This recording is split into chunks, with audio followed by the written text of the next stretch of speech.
I never thought it would end this way. Not with Mark. Not with the sound of packing tape ripping through the silence. It was such a painfully mundane sound.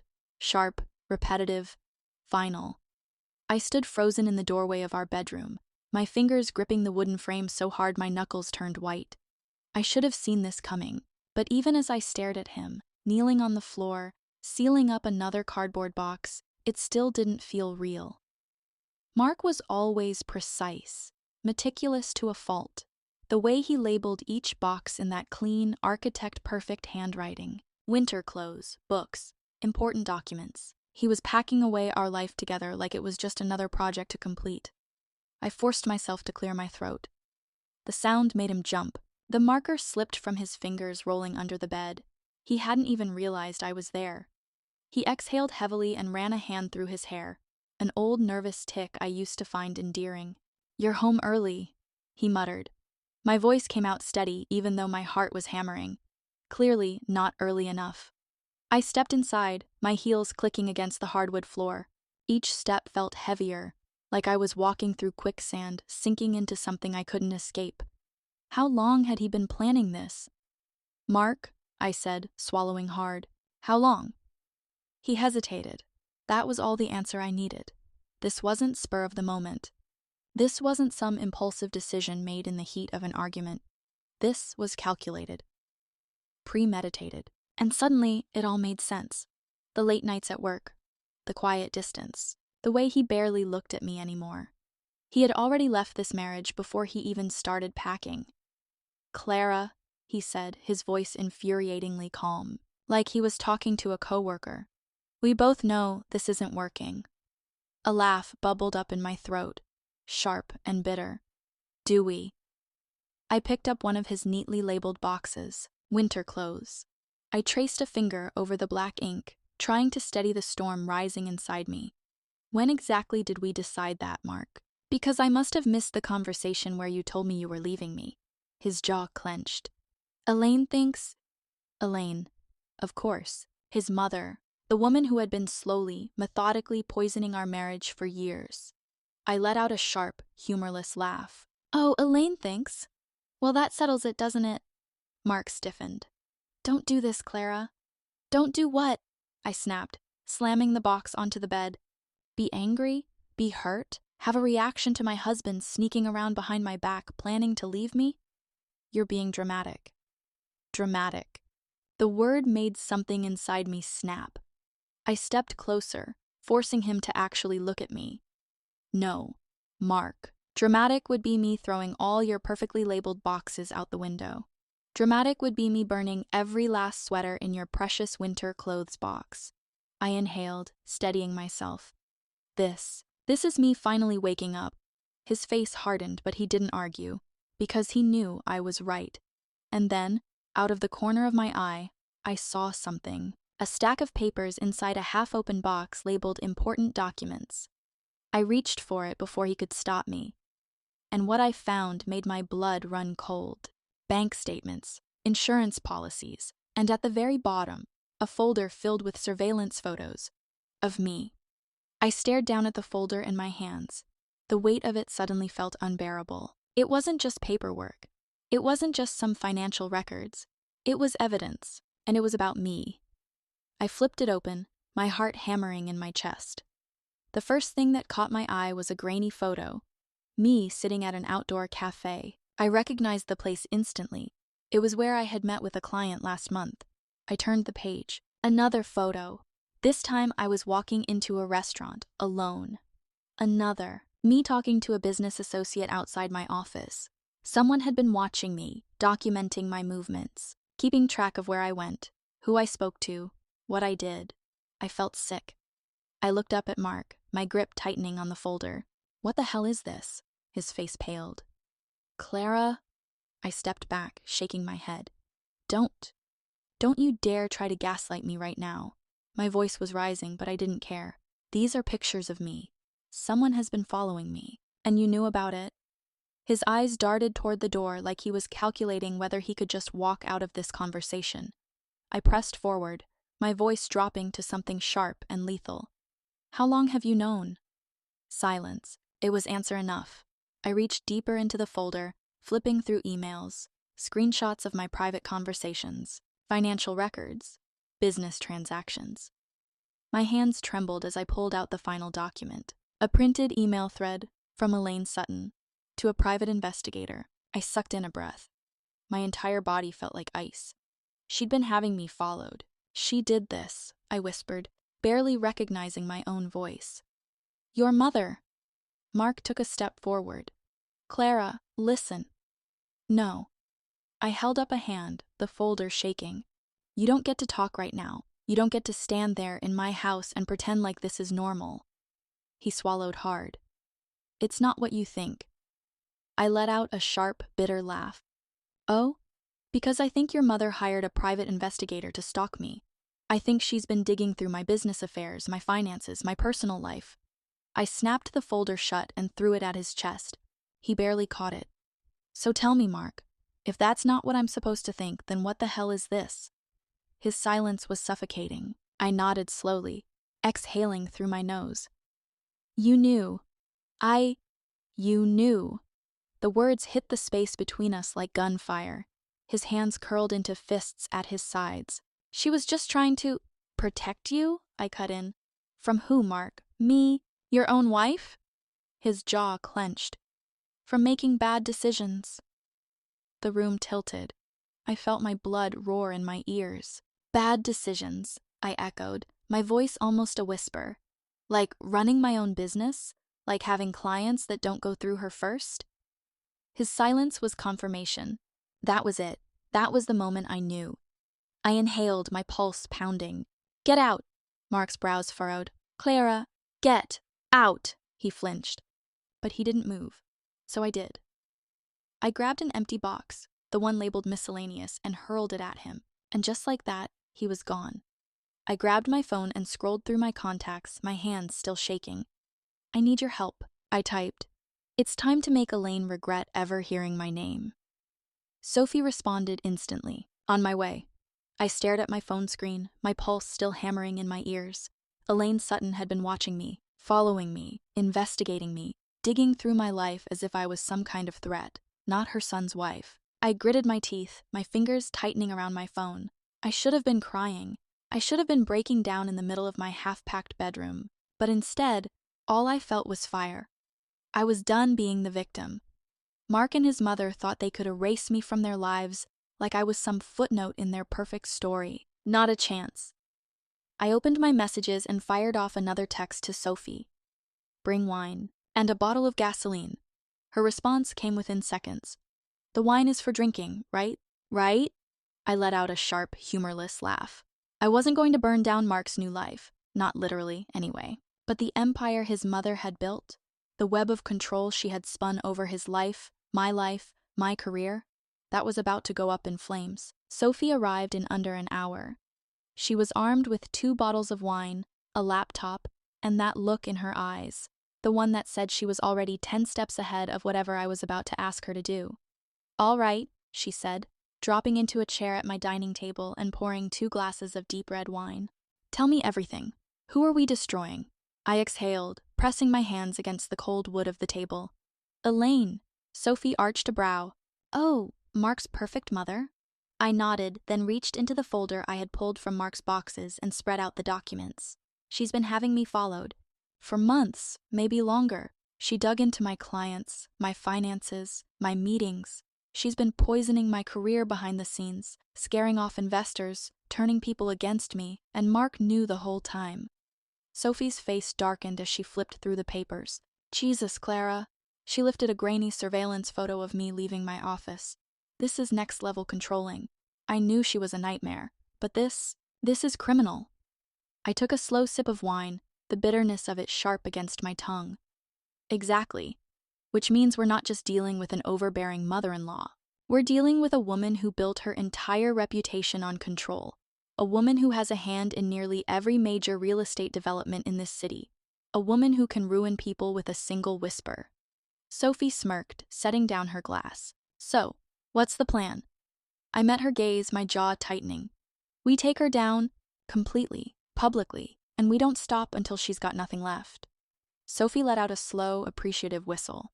God, I love when you get like this. She grabbed her laptop and cracked her knuckles. Okay, tell me everything we've got on her, and let's find out just how deep this rabbit hole goes. For the next 4 hours, we tore through everything. Emails, bank records, business transactions. And the more we uncovered, the worse it got. Elaine Sutton wasn't just controlling her son's marriage. She was controlling the city. She had orchestrated backdoor deals with major real estate firms. She had bribed officials to push projects through zoning laws. She had destroyed smaller business owners who got in her way, crushing them with lawsuits, fake scandals, and strategic buyouts. And now, she had come for me. I sat back, rubbing my temples. She's untouchable, I muttered. Even with all this, it's not enough. She's too powerful. Sophie glanced up from her screen. She was untouchable, before you had proof. She turned her laptop toward me. What if we make her untouchable in the worst way? I frowned. What do you mean? Sophie's lips curled into a slow, wicked smile. She built her reputation on being clean, respected, feared. She tapped the screen. But what happens when that reputation is dragged through the mud for everyone to see? What happens when all those people she screwed over find out she's vulnerable? I inhaled sharply. She was right. Elaine didn't just have power. She had an image. And if we shattered that image, the whole house of cards would come tumbling down. I grabbed my phone and scrolled to a contact I hadn't called in years. Thomas Chen, tech millionaire, real estate investor, and the one client Elaine had stolen from me. I pressed call. The line rang once, twice. Then a voice answered. Clara? He sounded surprised. Didn't think I'd be hearing from you again. I exhaled. Yeah, well, I think you'll want to hear what I have to say. A pause. Then, I'm listening. I glanced at Sophie, and I smiled. Game on. Thomas Chen was silent for a long moment. Then, a low chuckle crackled through the phone line. I have to say, Clara, he said, I was wondering when you'd finally decide to fight back. I exhaled, glancing at Sophie, who gave me a sharp nod. This isn't just about me anymore, I said. Elaine has been pulling strings behind the scenes for years, buying out competitors, blackmailing investors, ruining businesses. I have proof, Thomas. Real proof. Another pause. Then, I assume you wouldn't be calling me unless you had a plan. I smiled, fingers tightening around my phone. Of course I do. It took 3 days to put everything in place. Sophie worked around the clock, compiling every scrap of evidence into a timeline of corruption. A paper trail so damning that even Elaine's connections couldn't save her. Meanwhile, I called in every favor I had. I met with business owners she had destroyed, gathering testimonies. I reached out to reporters hungry for an exclusive, teasing them with just enough detail to keep them interested. I even connected with an ethics lawyer, making sure that when we went public, Elaine wouldn't have a single legal loophole to escape through. And Thomas, he did what he did best, made sure the right people were listening. This is going to make waves, he told me on the 3rd night. Big ones. Good, I said, swirling the last sip of wine in my glass. Let her drown. The perfect opportunity came sooner than I expected. Elaine was hosting her annual real estate development gala, an exclusive event packed with CEOs, investors, and public figures, the kind of people who could make or break a reputation with a single rumor.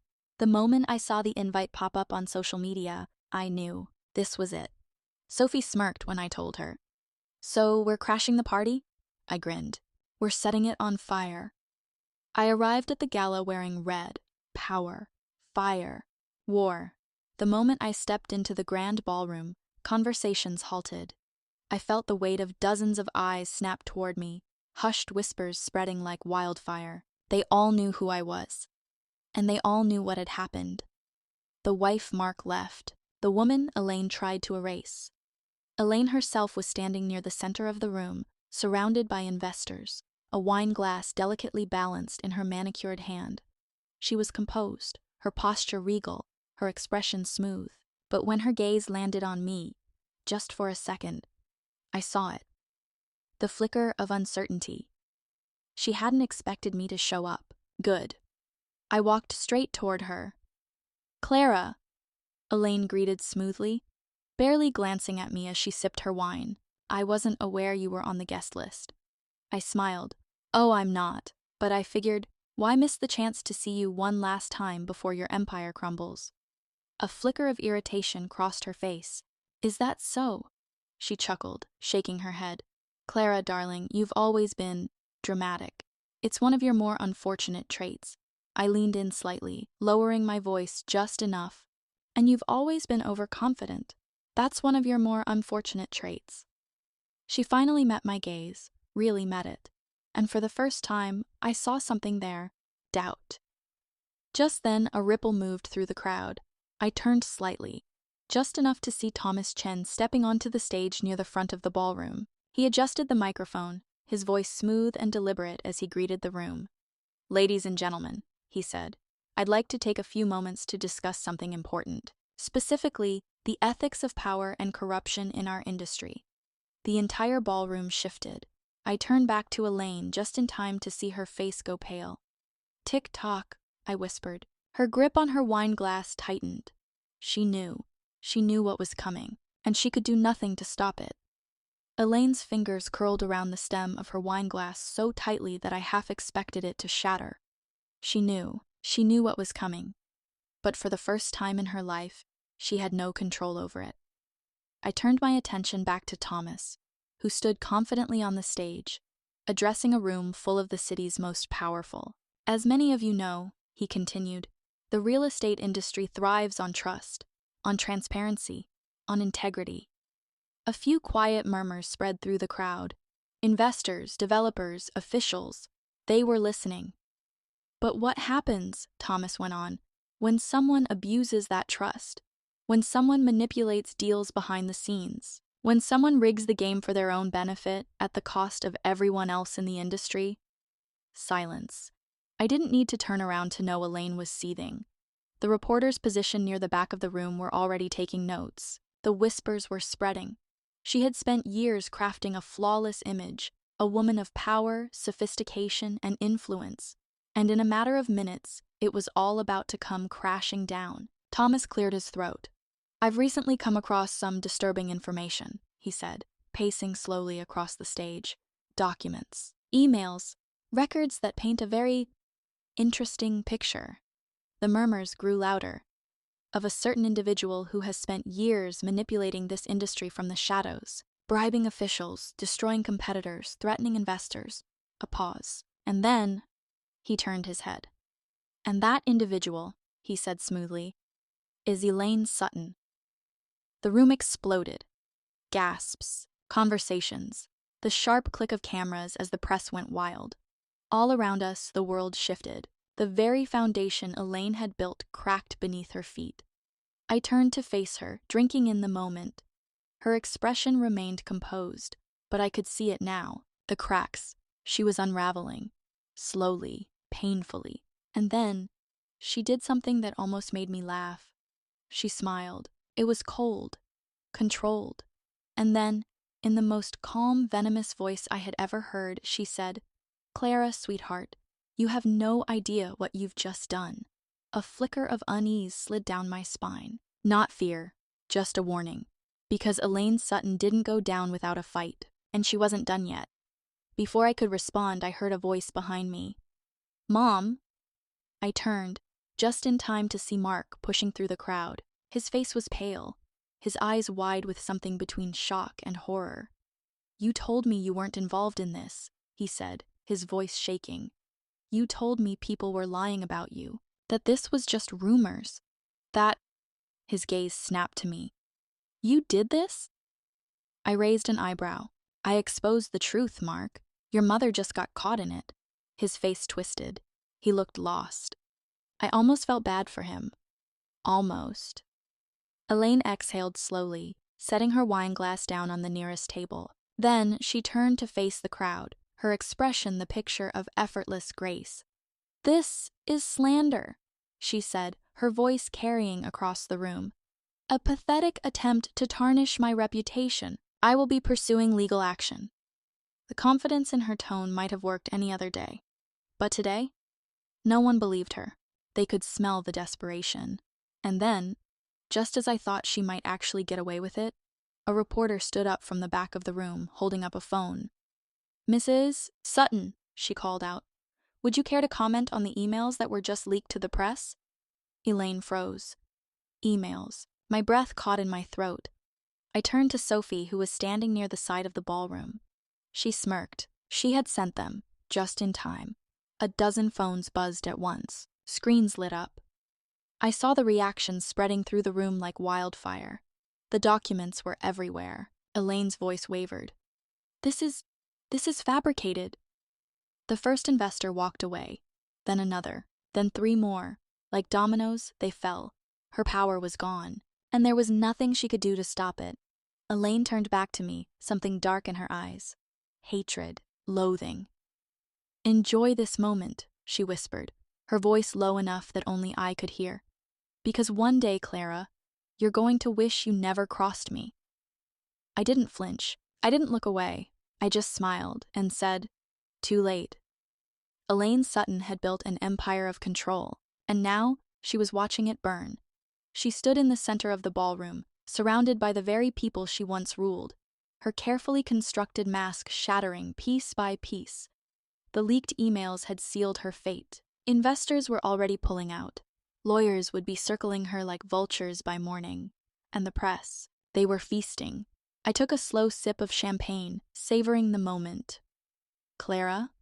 I turned to find Mark, his face pale, his hands shaking at his sides. You really did this, he whispered, his voice breaking. I tilted my head. You're acting like I had a choice. His throat bobbed. He shook his head. You didn't have to destroy her. I laughed, actually laughed. Destroy her? I echoed. Mark, your mother destroyed herself. All I did was shine a light on the rot she'd been trying to hide. He flinched, because he knew I was right. But he wasn't ready to face it. Mark's gaze darted to Elaine, who was still trying and failing to salvage what little dignity she had left. She was cornered now, surrounded by reporters, lawyers, former allies demanding answers. Her voice had lost its edge, the cracks in her confidence widening with every second. For the first time ever, she wasn't in control, and Mark didn't know what to do without her. He turned back to me, his voice raw. You really don't care, do you? I exhaled slowly. I cared, Mark. I cared when she tried to control our marriage. I cared when she stalked me. I cared when she tried to ruin my career. I stepped closer, lowering my voice. But you know when I stopped caring? Silence. When I realized you let her do it. He sucked in a breath, guilt flashing in his eyes, but it was too late. I loved you, I said, my voice steady. But I am done loving a man who is too much of a coward to stand up to his own mother. Mark's mouth opened, closed. He looked so lost. And for the briefest moment, I almost felt sorry for him. Almost. But then he made his choice. Without another word, he turned and walked straight to Elaine. He was still choosing her, even after everything. I shook my head. And then I turned my back on him for the last time. I stepped outside the ballroom, the crisp night air cooling the fire in my veins. Sophie was waiting near the curb, already holding out a fresh glass of wine. How do you feel? She asked. I let out a slow breath. I don't know, I admitted. Lighter, free. I looked back at the building. Like I should be feeling more, but all I feel is done. Sophie smirked. Well, I think you just watched your ex-mother-in-law's entire world collapse in real time. That's gotta count for something. I exhaled a laugh, shaking my head.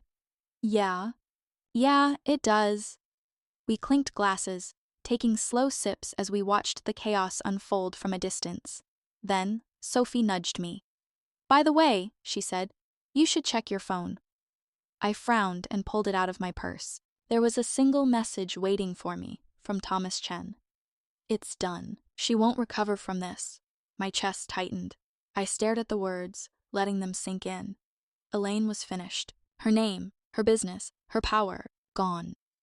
I lifted my head, breathing in the night air, and for the first time in years, I didn't feel like I was standing in Elaine's shadow. I wasn't the woman Mark left. I wasn't the wife that got erased. I wasn't the victim. I was Clara Sutton, and I was free. A lot can happen in a year. Elaine lost everything. Her name was splashed across the headlines for months. Investigations, lawsuits, ruined deals. She fled the city in disgrace, whispers of an offshore account the only thing keeping her afloat. Mark, he tried to reach out. Of course he did. He called, he emailed, he even showed up at my office once. But I never responded. Because the woman I was a year ago might have picked up that call. But the woman I am now, she doesn't look back. I take a slow sip of my coffee, watching the city's skyline from my office window. Sophie is on the phone, laughing about something. Thomas is texting me, finalizing the details of our next project. And me? I have my own empire to build now. No shadows, no chains, no ghosts of the past. Just a woman who fought back and won.